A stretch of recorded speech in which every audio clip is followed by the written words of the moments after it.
Hello नमस्कार दोस्तों, मेरा नाम है देशराज सिंह राजपूत। दोस्तों आप देख रहे हैं आपके अपने YouTube channel DS Rajput education में। तो साथियों आज आप लोग देखने वाले हैं बाल विकास एवं शिक्षा शास्त्र के बहुत महत्वपूर्ण क्वेश्चन है, जो कि आपको यूपी टेट, सुपर टेट और जो अभी एडेड जूनियर एडेड स्कूल की जगह निकली हुई हैं जूनियर में, तो उसके लिए भी आपको बहुत महत्वपूर्ण है। साथियों आप लोगों को करना क्या है, एक भी क्वेश्चन नहीं छोड़ना है, ठीक है। जब भी पेपर हो आपको उसमें जितने भी क्वेश्चन आए, ठीक है, तो ऐसे क्वेश्चन होना चाहिए जो आपने पढ़े हुए हैं, ठीक है। यही अपना लक्ष्य है, यही अपना उद्देश्य है कि एक भी क्वेश्चन अपन से छूटने ना पाए, ठीक है। तो इसीलिए आप लोगों के लिए क्वेश्चन मैं बार बार लेकर आता हूँ, बार बार प्रैक्टिस सेट लगवाता हूँ। आप लोग उससे क्या होगा, आप लोग जैसे ही परीक्षा में आपको जो भी क्वेश्चन मिलेगा आपको वो पढ़ा हुआ क्वेश्चन मिलेगा और आप लोग उसका सटीक आंसर दे पाएंगे। अपना लक्ष्य है 120 प्लस का, ठीक है। उस लक्ष्य से भी अपन लोग आगे ही चलेंगे, पीछे नहीं चलना है, ठीक है। तो देखते हैं क्वेश्चन, वीडियो को स्टार्ट करते हैं। साथियों आप लोगों को अगर क्वेश्चन का आंसर मालूम है तो आप लोग जरूर कमेंट करते जाइएगा, आंसर बताते जाइएगा। और अगर वीडियो अच्छी लगे तो जरूर लाइक कर देना, एंड में जरूर सब्सक्राइब कर लेना। देखते हैं क्वेश्चन पहला। इसमें क्या पूछा जा रहा है कि अपराधी बालक कौन होते हैं। तो आप लोगों को पता होगा कि अपराधी बालक कौन होते हैं। जो असामाजिक कार्य करते हैं, जो शिक्षक के लिए सिरदर्द होते हैं, जो कक्षा में अव्वल आते हैं, जो समाज में रहना पसंद नहीं करते हैं। तो आप लोग जानते ही होंगे कि अपराधी बालक हैं वे कौन होते हैं। तो जो असामाजिक कार्य करते हैं उनको अपन क्या कहते हैं, अपराधी बालक कहते हैं, ठीक है। यानी कि पहला वाला ऑप्शन अपना राइट हो जाएगा। नेक्स्ट क्वेश्चन देखते हैं। इसमें क्या पूछा जा रहा है, इसमें पूछा जा रहा है कि पाठ्यक्रम निम्नलिखित में से शिक्षण के कौन से चर में आता है। क्या पूछा है, पाठ्यक्रम कौन से शिक्षण के जो चर में आता है, आश्रित चर में, मध्यस्थ चर में, स्वतंत्र चर में, या इनमें से कोई नहीं। तो जो पाठ्यक्रम है वो शिक्षण के कौन से चर में आता है, तो इसका राइट आंसर जो होगा वो आता है स्वतंत्र चर में, ठीक है। पाठ्यक्रम कैसा होना चाहिए, स्वतंत्र होना चाहिए। उसको शिक्षण के कौन से चर में अपन लोग रखेंगे, तो स्वतंत्र चर में उसको रखेंगे, ठीक है। नेक्स्ट क्वेश्चन देखते हैं। साथियों अगर किसी प्रकार की कोई भी आपको समस्या या प्रॉब्लम क्रिएट हो तो आप लोग ज़रूर हमें कमेंट में बताइएगा। उसका जैसे ही अगली वीडियो बनेगी उसका आपको समाधान किया जाएगा। नेक्स्ट क्वेश्चन देखते हैं। स्मिथ ने शिक्षण की त्रिध्रुवीय प्रक्रिया में कार्यवाहक माना है, अभिभावक को, शिक्षक को, शिक्षार्थी को, या फिर पाठ्यक्रम को। बहुत महत्वपूर्ण क्वेश्चन है साथियों, आप लोग शुरू से अंत तक जरूर बने रहिएगा, मत भागिएगा। देखना है आपको, भले ही सब्सक्राइब नहीं करना, भले ही लाइक नहीं करना। अगर आपको वीडियो अच्छी नहीं लगे कोई दिक्कत नहीं, अगर आप लोगों को लगे कि सही क्वेश्चन आंसर हैं तो आप लोग जरूर देखिएगा। तो किसको माना है स्मिथ ने शिक्षण की त्रिध्रुवीय प्रक्रिया को कार्यवाहक के रूप में, तो इसका जो राइट आंसर हो जाएगा वो हो जाएगा शिक्षक को। शिक्षण की त्रिध्रुवीय प्रक्रिया में कार्यवाहक जो माना है वो एक शिक्षक को माना हुआ है स्मिथ ने, ठीक है।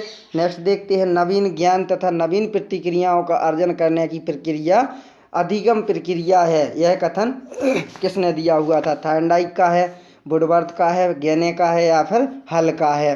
तो क्या पूछा जा रहा है, नवीन ज्ञान तथा नवीन प्रतिक्रियाओं का अर्जन करने की जो प्रक्रिया है वो अधिगम प्रक्रिया है, ये कथन किसने दिया हुआ था। तो थार्नडाइक का है, वुडवर्थ का है, या गेने का है, या फिर हल का है। आप लोग बताइए इसका राइट आंसर। तो साथियों वुडवर्थ हो जाएगा इसका राइट आंसर। नवीन ज्ञान तथा नवीन प्रतिक्रियाओं का अर्जन करने की प्रक्रिया अधिगम प्रक्रिया कहलाती है, ठीक है। नेक्स्ट देखते हैं। तत्परता का नियम किसने दिया था, ये आपको पता होना चाहिए, पहले से ही इसका आंसर नहीं बताया जाएगा, डायरेक्ट बताया जाएगा इसका आंसर। तो जो तत्परता का नियम दिया था वो किसने, थार्नडाइक ने दिया हुआ था, ठीक है। नेक्स्ट देखते हैं। रास ने संवेग के कितने प्रकार बताए हैं या कितने प्रकार में बांटा है, ठीक है, 2, 3, 4 या फिर 5। तो क्या हो जाएगा आपका राइट आंसर। तो साथियों रोस ने जो संवेग के प्रकारों को बांटा है वो 3 प्रकारों में बांटा हुआ है, ठीक है। दूसरा वाला ऑप्शन अपना राइट हो जाएगा। नेक्स्ट क्वेश्चन देखते हैं। भारत के संविधान में किसके लिए निःशुल्क अनुवाद शिक्षा है, ठीक है। तो इसका संविधान भी बताएंगे कौन से आर्टिकल में दिया हुआ है, और भारत के संविधान में किसके लिए यानी कि कौन सी उम्र के छात्रों के लिए जो है वो अनुवाद शिक्षा है, ठीक है। तो सभी छात्रों के लिए, 14 वर्ष तक के सभी बच्चों के लिए, सभी छात्रों प्रौढ़ों के लिए, या फिर सभी नागरिकों के लिए। तो साथ ही इसका जो राइट आंसर हो जाएगा वो 14 वर्ष तक के सभी बच्चों के लिए क्या है, निःशुल्क शिक्षा का प्रावधान है, जो कि 21 का में दिया हुआ है, वर्णित है, ठीक है। 6 से लेकर के 0 से लेकर के 14 वर्ष तक के बच्चों के लिए निःशुल्क शिक्षा का प्रावधान है और वो भारत के संविधान यानी कि आर्टिकल 21 का में दिया हुआ है। ठीक है, नेक्स्ट क्वेश्चन देखते हैं, इसमें क्या पूछा जा रहा है। अभिप्रेरणा की व्याख्या जन्मजात मूल प्रवृत्तियों के आधार पर की जा सकती है, ये किसने कहा था। तो क्या पूछा गया है, अभिप्रेरणा की जो व्याख्या है वो जन्मजात मूल प्रवृत्तियों के आधार पर की जा सकती है। ये कथन किसने दिया हुआ था, मैकडूगल ने, कर्टलेविन ने, फ्रायड ने या फिर स्किनर ने। तो क्या हो जाएगा इसका राइट आंसर। तो साथियों अभिप्रेरणा जन्मजात और मूल प्रवृत्तियां हैं, ये जो कथन दिया हुआ था ये मैकडूगल ने दिया हुआ था। ठीक है, पहला वाला ऑप्शन आपका राइट हो जाएगा। बहुत महत्वपूर्ण क्वेश्चन है, इंपॉर्टेंट क्वेश्चन है, ये कई परीक्षाओं में पूछा भी गया है। निम्नलिखित में से कौन सा जन्मजात प्रेरक नहीं है। क्या पूछा है, जन्मजात प्रेरक नहीं है, भूख, प्यास, आदत या फिर नींद। तो क्या हो जाएगा इसका राइट आंसर।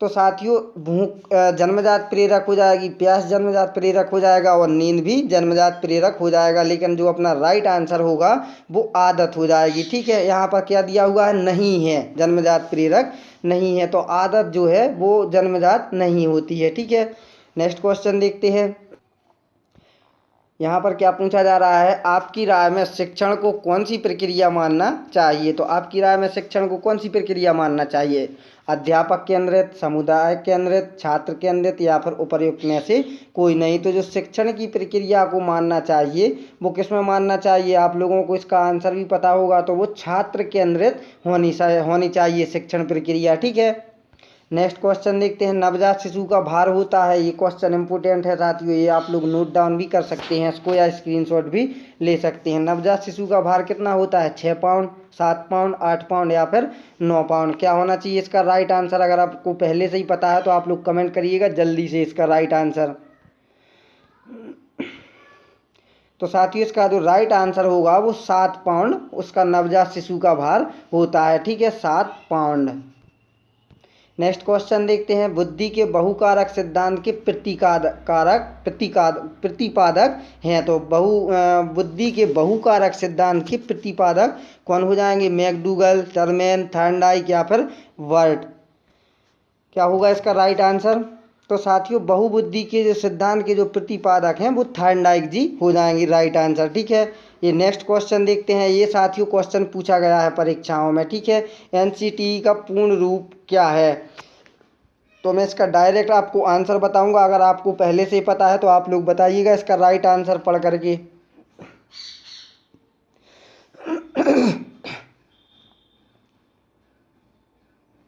आशा करता हूँ आपने आंसर दे दिया होगा। तो एनसीटी का नाम खो जाएगा national council of teacher education. ठीक है, तो ये तीसरा वाला विकल्प आपका राइट हो जाएगा। क्या पूछा गया था, एनसीटीई का फुल रूप। ठीक है, तो एन से हो जाएगा नेशनल, सी से काउंसिल, ऑफ, टी से टीचर, ई से एजुकेशन। ठीक है, आप लोग समझ गए होंगे इसका राइट आंसर। नेक्स्ट देखते हैं, भारतीय संविधान के अनुच्छेद 41 व 46 किसके कल्याण से संबंधित हैं। तो आर्थिक रूप से पिछड़े व्यक्तियों से, विकलांग व्यक्तियों से, धार्मिक रूप से पिछड़े व्यक्तियों से या क्षेत्रीय रूप से पिछड़े व्यक्तियों से। क्या होना चाहिए इसका राइट आंसर। तो साथियों इसका जो राइट आंसर होगा कि अनुच्छेद 41 व 46 में जो कल्याण से संबंधित है वो आर्थिक रूप से पिछड़े व्यक्तियों से है। ठीक है, नेक्स्ट क्वेश्चन देखते हैं, उपनयन संस्कार किस काल में किया जाता था। तो उपनयन संस्कार किस काल में किया जाता था, आप लोग बताइए, वैदिक काल, बौद्ध काल या फिर मुस्लिम काल या इनमें से कोई नहीं। तो क्या हो जाएगा इसका राइट आंसर। तो साथियों उपनयन जो संस्कार प्रचलित था वो वैदिक काल में प्रचलित था। ठीक है, यानी कि पहला वाला ऑप्शन आपका राइट हो जाएगा। नेक्स्ट क्वेश्चन देखते हैं, यदि छात्र अधिकांश कार्य स्वयं के हाथों से करेगा तो छात्र में क्या होगी, शारीरिक शक्ति बढ़ती है, मानसिक शक्ति बढ़ती है, परिश्रम करने की भावना जागृत होती है या फिर आत्मनिर्भरता पैदा होती है। तो क्या हो जाएगा इसका राइट आंसर।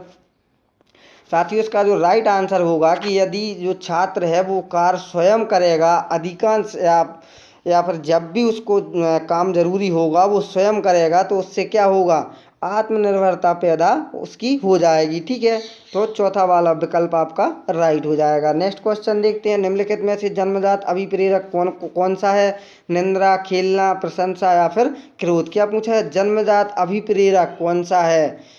तो क्या हो जाएगा इसका राइट आंसर। साथियों निंद्रा जो है वो जन्मजात अभिप्रेरक हो जाएगा। ठीक है, नेक्स्ट क्वेश्चन देखते हैं।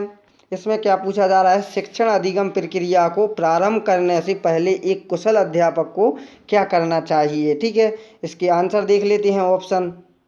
इसके चारों ऑप्शन आपके सामने है। छात्रों को दंडित करना, चुटकुले सुनाने चाहिए, अधिगम परिस्थितियां उत्पन्न करनी चाहिए या फिर आराम करना चाहिए। तो क्या करना चाहिए, क्या हो जाएगा इसका राइट आंसर। तो साथियों अधिगम परिस्थितियां जो हैं वो उत्पन्न करनी चाहिए। ठीक है, जिससे बच्चों का एक मानसिक और बौद्धिक विकास क्या हो, एक उसका जो विकास है वो मानसिक और बौद्धिक विकास होना चाहिए, इससे होगा उसका अधिगम परिस्थितियां उत्पन्न करने से। ठीक है, कार्य समझ बढ़ेगी उसमें। नेक्स्ट क्वेश्चन देखते हैं, इसका क्या हो जाएगा, साइजोइड वर्ग में किस प्रकार के बालक आते हैं। क्या पूछा है, साइजोइड वर्ग में किस प्रकार के बालक आते हैं। मोटे, स्वस्थ तथा लंबे शरीर वाले, प्रतिभाशाली व प्रखर बुद्धि वाले, दुबले पतले तथा लंबे शरीर वाले, या फिर उपर्युक्त में से कोई नहीं। तो क्या हो जाएगा, साइजोइड वर्ग में किस प्रकार के बालक आते हैं। तो साथियों वो आते हैं आपके, इनमें से किसी में नहीं आएंगे। ठीक है, तो उपर्युक्त में से कोई नहीं, इसका ऑप्शन सही हो जाएगा। नेक्स्ट क्वेश्चन देखते हैं, विशिष्ट बालकों के अंतर्गत निम्नलिखित में से कौन सा बालक आता है। विशिष्ट बालक पूछा गया है। ठीक है, पिछड़ा बालक, प्रतिभाशाली बालक, मंदबुद्धि बालक या फिर उपर्युक्त सभी। तो क्या हो जाएगा इसका राइट आंसर। तो साथियों जो विशिष्ट बालक क्या होता है, प्रत्येक बच्चा अपने आप में विशिष्ट होता है। तो वो पिछड़ा भी हो सकता है, प्रतिभाशाली भी हो सकता है और मंदबुद्धि वाला भी हो सकता है। इसलिए अपना जो राइट आंसर होगा उपर्युक्त सभी विकल्प सही हो जाएंगे। ठीक है, नेक्स्ट देखते हैं, मनोविज्ञान शिक्षा का आधारभूत विज्ञान है, यह कथन किसने दिया हुआ है। मनोविज्ञान शिक्षा का आधारभूत विज्ञान है बीएन झा, स्किनर, डेविस या फिर वुडवर्थ। तो इसका जो राइट आंसर हो जाएगा वो स्किनर ने वो कहा था कि मनोविज्ञान शिक्षा का आधारभूत विज्ञान है। ठीक है, ये कथन किसका है, स्किनर का हो जाएगा। आधुनिक मनोविज्ञान का अर्थ क्या हो जाएगा, मन का अध्ययन करना, आत्मा का अध्ययन करना, शरीर का अध्ययन करना या फिर व्यवहार का अध्ययन करना। तो आधुनिक मनोविज्ञान का अर्थ क्या है, तो साथियों वो हो जाएगा व्यवहार का अध्ययन करना। आधुनिक मनोविज्ञान का अर्थ क्या है, व्यवहार का अध्ययन करना। ठीक है, हिंदी अक्षरों को बालक किस उम्र में पहचानने लगते हैं। ये क्वेश्चन इंपोर्टेंट है साथियों, ये क्वेश्चन आप लोग चाहें तो नोट डाउन कर सकते हैं या स्क्रीनशॉट ले सकते हैं वीडियो को रोक करके। तो हिंदी अक्षरों को बालक कौन सी उम्र में पहचानने लगता है, 3 वर्ष की आयु में, 4 वर्ष की आयु में, 5 वर्ष की आयु में या फिर 6 वर्ष की आयु में। तो क्या होगा इसका राइट आंसर। तो साथियों जो हिंदी अक्षरों को बालक पहचानता है वो 4 वर्ष की आयु में पहचानने लगता है। ठीक है, बुद्धि लब्धि मापन के जन्मदाता कौन है।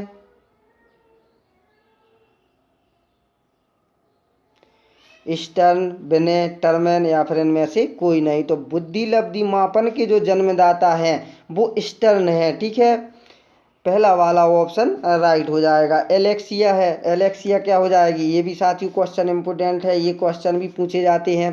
पढ़ने की अक्षमता, लिखने की अक्षमता, सीखने की अक्षमता या सुनने की अक्षमता। क्या होगा इसका राइट आंसर।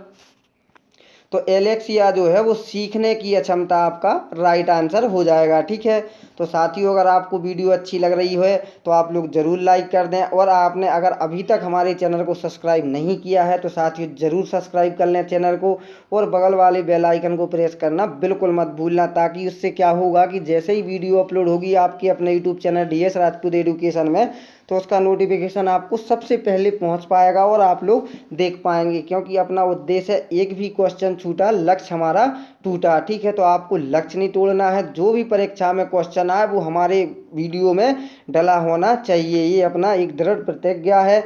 और आपको एक क्वेश्चन देते रहेंगे और आपको एक भी क्वेश्चन ऐसा नहीं होगा जो आपने नहीं पढ़ा होगा, केवल आपको देखते रहना है। ठीक है, और आप 120 नंबर से अधिक नंबर अर्जित कैसे करते हैं आप लोग स्वयं देखेंगे। ठीक है, तो क्या हो जाएगा इसका, प्रमापीकृत परीक्षण क्यों कराए जाते हैं। तो प्रमापीकृत परीक्षण क्यों कराए जाते हैं, मंदबुद्धि बालकों की पहचान के लिए, प्रतिभाशाली बालकों की पहचान के लिए या फिर पिछड़े बालकों की पहचान के लिए। चौथा विकल्प है बहरे बालकों की पहचान के लिए। तो प्रमापीकृत परीक्षण क्यों कराए जाते हैं, क्या हो जाएगा इसका राइट आंसर। तो साथियों इसका जो राइट आंसर होगा वो पिछड़े बालकों की पहचान के लिए प्रमाणीकृत परीक्षण कराए जाते हैं। ठीक है, तीसरा वाला विकल्प आपका राइट हो जाएगा। नेक्स्ट क्वेश्चन देखते हैं। नेक्स्ट क्वेश्चन में क्या पूछा जा रहा है, शिक्षा मनोविज्ञान की उत्पत्ति का वर्ष कौन सा माना जाता है। बहुत इंपॉर्टेंट क्वेश्चन है, आप लोग इसको 100% पक्का मान के चलिएगा। ये क्वेश्चन पूछा जाएगा इस बार परीक्षा में, या तो यूपी टेट में या फिर सुपर टेट में, या फिर आपकी जो जूनियर स्कूल में एडिट के पदों पर भर्ती निकली हुई है उसमें ये क्वेश्चन 100% पूछा जाएगा। शिक्षा मनोविज्ञान की उत्पत्ति का वर्ष कौन सा माना जाता है, 1947, 1920, 1940 या फिर 1900। क्या हो जाएगा इसका राइट आंसर। तो साथियों इसका जो राइट आंसर हो जाएगा वो शिक्षा मनोविज्ञान की उत्पत्ति का वर्ष जो है वो 1920 आपका राइट आंसर हो जाएगा, दूसरा वाला विकल्प। ठीक है, नेक्स्ट क्वेश्चन देखते हैं। पियाजे की औपचारिक संक्रियात्मक अवस्था बालक की किस आयु तक अधिकतम मानी जाती है। तो पियाजे की क्या औपचारिक संक्रियात्मक अवस्था कौन सी आयु तक मानी जाती है, 0 से 2 वर्ष, 2 से 7 वर्ष, 7 से 11 वर्ष या 11 से 15 वर्ष। तो क्या हो जाएगा इसका राइट आंसर। साथियों जो औपचारिक संक्रियात्मक अवस्था मानी जाती है वो 7 से 11 ईयर तक मानी जाती है। ठीक है, यानी कि तीसरा वाला विकल्प आपका राइट हो जाएगा। नेक्स्ट क्वेश्चन देखते हैं। जड़ बुद्धि बालक की IQ बुद्धि लब्धि कितनी होती है, जड़ बुद्धि। ठीक है, तो जड़ बुद्धि में क्या आ जाएगी, 111 से 120, 91 से 110, 71 से 80 या फिर 71 से कम। क्या पूछा है, जड़ बुद्धि बालक की IQ। ठीक है, कितनी होगी, तो साथियों वो होनी चाहिए 71 से कम। ठीक है, ये चौथा वाला विकल्प आपको राइट हो जाएगा। आज का लास्ट क्वेश्चन देखते हैं। गर्भ में बालक को विकसित होने में कितने दिन लगते हैं, ये क्वेश्चन आपने पढ़ा होगा। तो क्या हो जाएगा, गर्भ बालक में 150, 280, 390 या फिर 460। तो साथियों गर्भ में जो बालक को विकसित होने में जो दिन लगते हैं वो 280 दिन लगते हैं। साथियों अगर आपको कहीं 270 भी दिख जाए 280 की जगह, ठीक है, तो आपको 270 पर ही टिक करना है, ना कि 280 ढूंढते रहना है। ठीक है, तो अगर 270 दिया हुआ है 280, तब तो आप लोग 280 लगा सकते हैं। अगर 280 की जगह आपको 270 मिल रहा है तब भी आपका ये राइट आंसर माना जाएगा। ठीक है, तो साथियों आज आप लोगों ने 30 महत्वपूर्ण क्वेश्चन देखे हैं। बहुत महत्वपूर्ण क्वेश्चन है, आशा करता हूँ आपके 30 में से 30 बने होंगे, क्योंकि आपकी बहुत अच्छी पढ़ाई चल रही है, आप लोग बहुत अच्छी तैयारी कर रहे हैं। और ईश्वर से भी मैं प्रार्थना करता हूँ एक दिन आप लोग ज़रूर टीचर बने, शिक्षक बने। इसी आशा के साथ मैं आप लोगों को अच्छे से अच्छे वीडियो प्रोवाइड कराता रहता हूँ, आप लोग उसको ज़रूर देखते रहिएगा। अगर आपने अभी तक चैनल को सब्सक्राइब नहीं किया है तो ज़रूर चैनल को सब्सक्राइब कर लें, बगल वाले बेल आइकन को प्रेस कर लें, ताकि जिससे कोई भी वीडियो अपलोड हो उसका नोटिफिकेशन आपके पास पहुंच सके और आप लोग उस वीडियो को देख सकें। ठीक है, तो चलते हैं साथियों, मिलेंगे बहुत ही जल्द। जब तक के लिए जय हिंद, जय भारत।